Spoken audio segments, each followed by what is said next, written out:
అందరికి నమస్కారం. ప్రస్తుతం మనం నేలగూడెంలో ఉన్నాము. ప్రస్తుతం మనతో పాటు రైతు మల్లయ్య గారు ఉన్నారు. వారిని అడిగి తెలుసుకుందాం అసలు ఏ మందులు వాడారు ఏందనేది. నమస్కారం అండి. నమస్తే. మీరు పంట వెదజల్లిర్రా లేకపోతే నాటేసారా అండి? వెదజల్లాము, నాటేసాం. 2 విధాలుగా ఏసిర్రు. 2 ఓకే. విధాలేసాం. నారులో నారు పోసినప్పుడు ఏ మందులు వాడారండి? సిమ్ గోల్డ్ సిన్ గోల్డ్ వాడారు. ఓకే. ఎట్లుందండి రిజల్ట్ ఎట్లా ఉందది? పర్వాలేదు, బానే ఉంది. కలుపు మందులు ఏమేమి వాడారండి మీరు? రివాసిన్, సిమ్ గోల్డ్, డైస్టాంగ్ వాడిరా? వాడాము. మంచిగానే పనిచేసేది, హ్మ్. బానే ఉంది. వాడికి కూడా కలుపు మందులు పోయినాయా? కలుపులు పోయినాయా? పోయినాయి. రైతుకు కలుపులు తీసే సమస్య అదంతా ఏమైనా ఏర్పడిందా? లేకపోతే ఏం లేదు, మంచిగా తేడా తేటగొచ్చేసింది? మందులు బాగానే పనిచేసినాయి అంటారు. మంచిగానే పనిచేసింది. ఓకే. దాని తర్వాత ఇక మొగి పురుగుకి ఏం వాడారండి? మొగికి కింద సారు దాంతో పాటు స్ప్రేయింగ్ చేసాము, మంచిగానే ఉంది. స్మూత్ ప్రే చేస్తే మంచిగొచ్చిందా? మంచిగా మొగిపోగు అంతమైపోయిందా? లేకపోతే ఇంకేమన్నా మళ్ళీ కొద్ది కొద్దిగా రావడం అట్లాంటివి ఏమన్నా జరిగినాయా? ఏం లేదు, మంచిగానే ఎన్ని సార్లు ప్రే చేసేసారు దాన్ని?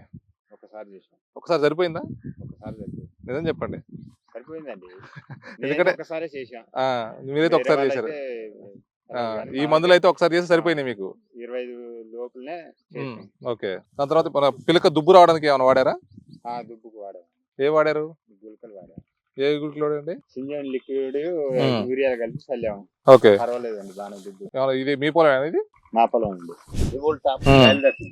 అవి వెల్లడేషన్ కలిపి కొట్టారా? కలిపి పెట్టాం. ఆ!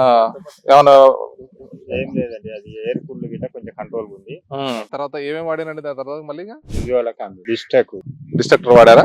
డిస్ట్రక్టర్ అసలు రిజల్ట్ ఎలా ఉంది? చాలా మంది కూడా దోమ రాకపోతే చాలా అబ్బటి బాగుంది. చచ్చిపోయిందని చెప్తా అంటున్నారు. అది నిజమేనా?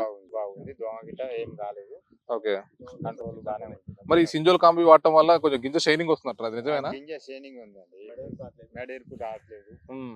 మంచిగా గ్రోత్ బాగుంటుంది. వరి ఓకే. వరి స్టాండ్ ఉంది. ఉమ్. అంటే ఎంత ఎంత తేలే అవకాశం ఉంది ఇప్పుడు దిగుబడి మీకు దీంట్లో? 45 బస్తాలు అట్లా తేలే అవకాశం. 45? 45 నిజమా? నిజం స్వామి. ఇంతకుముందు 35 40 పడితే ఎక్కువ అంటారు. 45 50 గిట్ట పంతులు స్వామి. పండుతున్నాయా? ఏ అబద్ధాలు చెప్తారు. అబద్ధాలు లేవు, నిజాలే. ఈ మందులు వాడటం వల్ల ఇంత దిగుబడి వస్తుందా నిజంగానే? మంచిగానే వస్తుంది. ఇప్పుడు కోసారు ఒక ఎకరం, ఇది కనిపిస్తుంది, ఇది కూడా మీదే అనుకుంటా కదా? ఇది కూడా ఇది ఎంత అయింది పొలం? 43 కాడికి వచ్చింది.